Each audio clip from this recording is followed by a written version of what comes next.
Bienvenue sur LinguaWire français A2. Aujourd'hui, nous avons deux sujets. D'abord, le Qatar et l'Iran, puis Bill Gates et l'IA. Pour vous aider à comprendre cet épisode, retrouvez les transcriptions. Les traductions en anglais et le vocabulaire expliqué sont sur linguawire.com.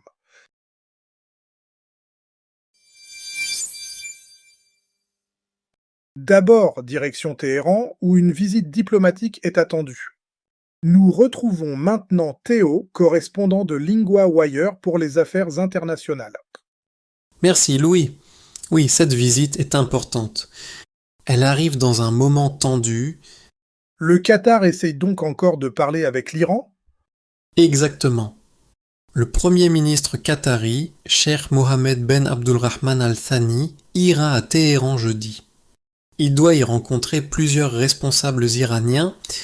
Le but annoncé est simple: calmer les tensions et relancer le dialogue avec les États-Unis. Donc le Qatar joue encore le rôle de médiateur. Oui, et ce n'est pas nouveau.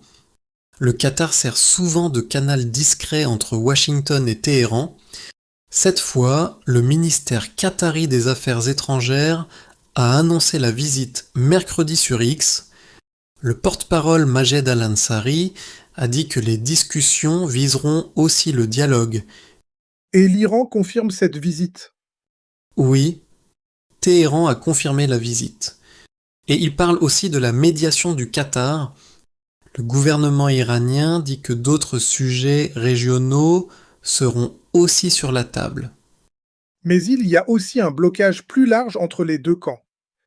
Oui, et c'est là que la situation reste fragile. Les États-Unis veulent augmenter la pression économique sur l'Iran. Ils veulent de nouvelles sanctions. Donald Trump a dit mercredi qu'il n'était pas pressé de reprendre les discussions. Donc on a d'un côté la pression et de l'autre la diplomatie. C'est ça. L'Iran parle même de terrorisme économique à propos des sanctions. Son ministre des Affaires étrangères dit que ces mesures touchent les civils. Il parle de moins d'accès à la nourriture, aux médicaments et à l'énergie. Et il y a aussi la question du détroit d'Ormuz, si je comprends bien. Oui, c'est un point très sensible. Ce passage maritime est stratégique. Pour le pétrole et le gaz, le Qatar dit que cette question sera aussi discutée à Téhéran. Qu'est-ce qui change maintenant sur ce détroit? Selon l'Iran et Oman ont accepté une nouvelle route temporaire. C'est pour le transport maritime, mais un responsable iranien dit aussi que le détroit ne rouvrira pas. Pas avant que les États-Unis respectent leurs engagements. Il parle notamment de la levée des sanctions et de fonds gelés. On sent beaucoup de mouvements diplomatiques, mais peu de résultats. Oui, c'est exactement ça. Plusieurs pays de la région essaient de pousser vers le dialogue. Ils craignent une nouvelle escalade. Et aussi un impact plus large sur toute la région, sans oublier l'économie mondiale.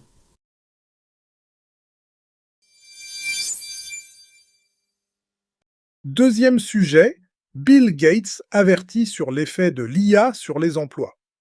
Nous retrouvons maintenant Camille, correspondante de LinguaWire pour la technologie. Merci Louis. Oui, Bill Gates lance un avertissement très clair. Il parle d'un changement rapide, pas d'un futur lointain. Exactement. Dans un long texte mercredi, il dit que l'IA va vite changer le marché du travail américain. Selon lui, des millions d'emplois peuvent être menacés.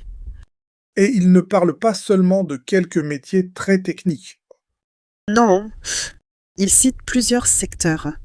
Le droit, le service client, la médecine, le logiciel et la fabrication. Il dit que l'IA avance à une vitesse incroyable, plus vite que les révolutions technologiques précédentes. Donc le problème, c'est aussi le temps pour s'adapter. Oui, Gates dit qu'il y aura de nouveaux emplois, mais probablement moins nombreux sans de bonnes règles. Il insiste, les travailleurs ont besoin de temps pour se préparer Quels métiers semblent les plus exposés d'après lui? Il parle d'abord des emplois de bureau. Il dit que les entreprises utilisent déjà l'IA pour analyser des données et pour réduire le besoin de travail humain. Il s'inquiète aussi pour les jeunes qui entrent sur le marché du travail. Et il va plus loin encore, si j'ai bien compris. Il dit que les robots intelligents vont aussi bientôt faire certaines tâches physiques. Il pense qu'ils peuvent concurrencer les humains dans la construction et dans l'hôtellerie d'ici la fin de la décennie. Là, on parle donc aussi des emplois moins de bureau. Tout à fait. Et Gates propose de discuter de nouvelles règles. Une idée serait une taxe sur les jetons d'IA et sur les robots. Selon lui, cela pourrait ralentir le remplacement des travailleurs par des machines. Il veut aussi protéger certains métiers humains, non? Oui. Il cite par exemple les soins aux personnes âgées. Il dit que dans certains pays, on pourrait garder des humains dans ce rôle. Mais il reconnaît aussi que d'autres pays pourraient préférer un robot d'aide. Donc son message n'est pas « arrêtons l'IA », mais « préparons-nous ». C'est ça. Il demande aux responsables politiques d'agir maintenant. Pour lui, il faut un cadre clair avant une période de grands changements sociaux et économiques.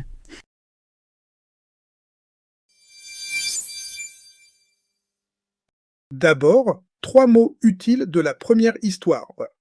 Le mot le plus important ici était le dialogue. Cela veut dire une discussion entre deux côtés. Dans l'histoire, on parle de relancer le dialogue avec les États-Unis. Exemple, le dialogue entre les voisins a repris ce matin. Le deuxième mot est les sanctions. Cela veut dire des mesures pour faire pression. Dans l'histoire, les États-Unis veulent de nouvelles sanctions. Exemple, les sanctions ont touché plusieurs secteurs. Le troisième mot est le détroit. C'est un passage étroit entre deux terres ou deux mers. Dans l'histoire, on parle du détroit d'Ormuz.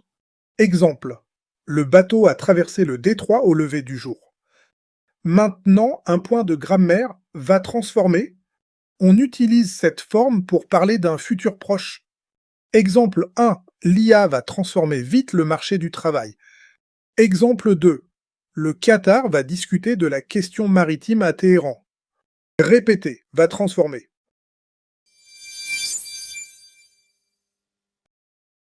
New this month, the LinguaWire Field Guide.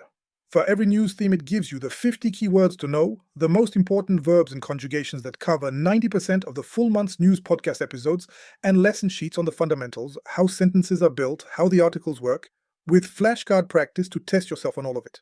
Find it at linguawire.com guide.